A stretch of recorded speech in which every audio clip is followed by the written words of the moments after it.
contractuals, elites, government members, students, teachers, sabris, sheikhs, and all the alim fighters. I welcome all of you the Islamic greetings. Assalamu alaikum wa rahmatullahi wa barakatuh.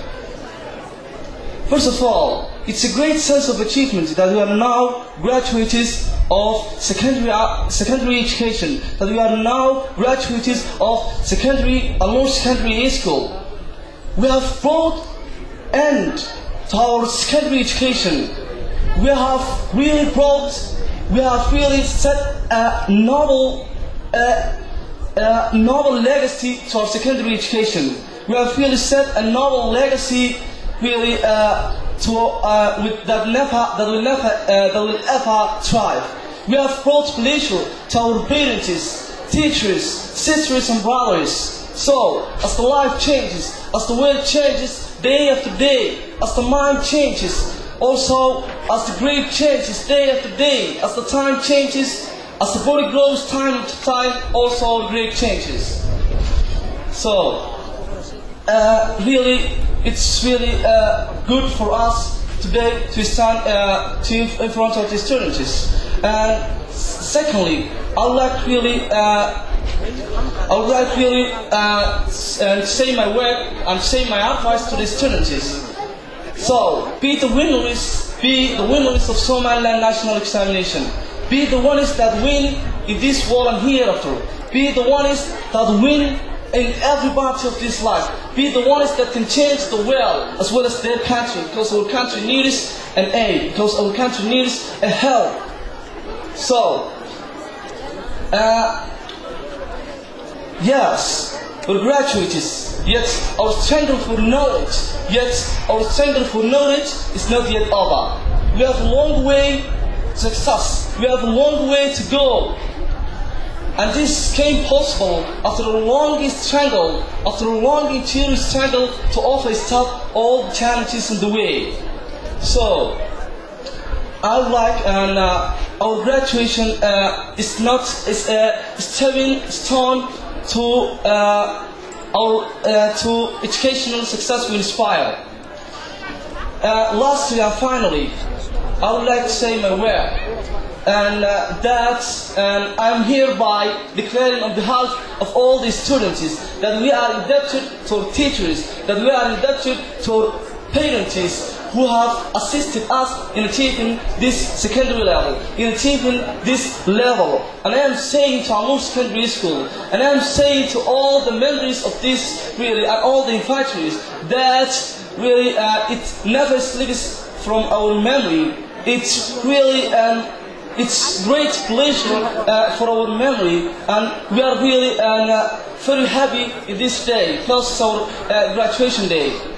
بسم الله الرحمن الرحيم. الحمد لله ما غرد بلبل وصدح وما اهتدى قلب من شرح وما عام فينا سرور وفرح. الحمد لله ما ارتفع نور الحق وظهر وما تراجع الباطل وتقهر وما سال نوع ماء وتفجر وما ضلع الصبح وأسفر.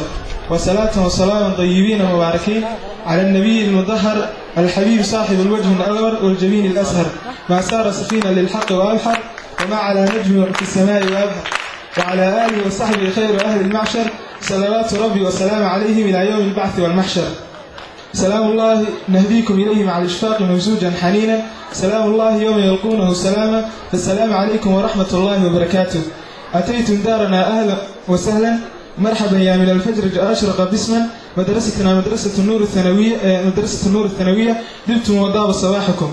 أما بعد دمان ضنياشا Vice President of Ahmad University Ahmed Abdullahi Baqarre, Vice President of El University Khadir Abdi Khayre, Gudoomiyaha waxbarashada Ahmed Cigar Riiraash, Sheekh Baladka Sheekh Abdullahi Sheekh Ali Jawhar, iyo dhammaan marti sharafta kale waxaan leeyahay waad mahadsantihiin sidaad nooga aqbasheen yeeritaankaygii. Ilaahay baa mahad horeysay iyo dambaysa inoo suurtageliyay xafladan kadib usbuuc shaqo ah iyo diyaargarow. Waxaan aad ugu faraxsanahay inay noo qabsoontay maanta oo ku beegan 6 June 2012. sidoo kale waxaa xusid mudan dhammaan ardaydii ka qayb qaadatay shaqadan ka shaqeynayay xafladan soo qaban qaabisay isuguna jiray gabdho iyo wiilal inoo si gaar ahaan gabdhaha inoo qurxiyay meesha sidaan aad arkaysaan عدي كلا دمان عدي كلا كيف قادتي مرق مسكح يمال وحن إذن جزاكم الله خير الجزاء قال الجميع أشعني عن كم ده هاي وحن لي هامبليو وحي فرحد ويني إن إذن لما يسترتي لما يفرق أو كم ده خبر الشيء ده أو كلا النور برايمري سكول يا النور موديل سكندري سكول أنا سيدنا سنو سو ذكرني مرقلات وديمن إني دكسجن مرقلاتنا كود تهيني وحن ندل لي هاي دماتين اسمه لونه اسمه دافنو سيدنا النور سو ديني waxaan ka bartay 3 cashir oo maanta jeclahay inaan idin la wadaago walaalahay iga dambeeyay iyo kuwa ila qalinjibinaya number 1 النور waxaan imid aniga oo 10 jira sidii wiil yar oo caadi ah oo wax badan kala saari kareen wuxuu ii noqday nolol academic ah oo ku soo barbaaray kuna bartay la dhaqanka nolosha aan ku bartay akhlaaqda iyo dhaqanka wanaagsan aan ku bartay ixtiraamka qofka weyn iyo loo naxariisto qofka yar aan ku bartay in camalku ka fiican yahay hadalka in qosolka aad walaalta wajigiisa ku qoslaysid ay tahay sadaqo aan ku bartay inaan noqon qof caadi ah oo daciif ah soo tooso buugta soo qaado oo sii qaada seexdo cuno oo caba laakiin aan noqdo qof xoogan karti leh soo jeeda daalo oo dhibaatooda kama qaal rasuulullaahi sallallahu alayhi wasallam المؤمن القوي خير وأحب إلى الله من المؤمن الضعيف النور wuxuu yahay environment kaas ama aan ilaahdo gurigii labaad ee ku soo barbaaray waxay ahayd muddadii uu maamulaha maamul Cabdiraxmaan Muuse Ibraahim oo macallin ahaa Sheekh Daahir Xuseen Meydhane waxaan idin leeyahay mar walba iyo meel walba waxaad ii haanaysaa macallimiintay waxaan sidoo kale inaan xuso jecelahay معلن آدم أما الشيخ آدم أو رنتي معلن آدم يقولين له وحن لا يهي معلن واحد يهي لا وصلنا ورودي قد تتوصلنا دماتي إلهي جزاكم الله خيرا خير الجزاء الجنة إلهي نور كل مين نمبر لبا النور وحا كسو برتي ترتنكا سوحو كقيم هيما كعياري وحبر الشديدة أنا كوها وي جري مددا أن لجني النور وحبدني يبدلي waxaan ka bartay guuldarada la qabashada saxiixka ka soo wajahda inay ka caawinayso guusha ka soo gaaraysa cadawga la dagaalankiisa صعبة ألوح باليد وداعا أقول أحبتي حتى وإن العشت الفرح غدا أعود لوحدتي لقد لبس وجوهكن لباسكن الأبيض صعبا على فراقكن صعبا على عودتي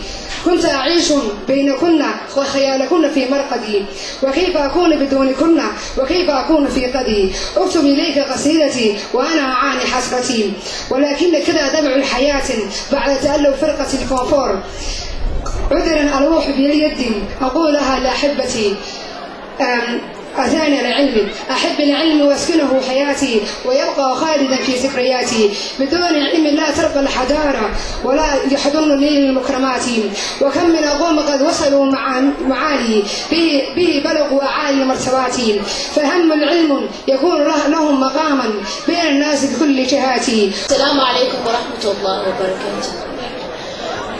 على طايف فرح نحكي حكاية حفلنا الليلة حكاية عن طموح كبير في رؤيتنا تناسيها. على طايف فرح نحكي حكاية حفلنا الليلة حكاية عن طموح كبير في رؤيتنا تناسيها. على طايف فرح نحكي حكاية حفلنا الليلة حكاية عن طموح كبير في رؤيتنا تناسيها. قصص ويام عشناها تعبها وفرحها حلوين نعيش اليوم ذكراها سنين وكأنها يومين. قصص ويام عشناها تعبها وفرحها حلوين نعيش اليوم ذكراها سنين كأنها يومين. على طار الفرح نحكي حكاية حفلنا الليلة حكاية عن طموح كبير في رؤيتنا تناسيها.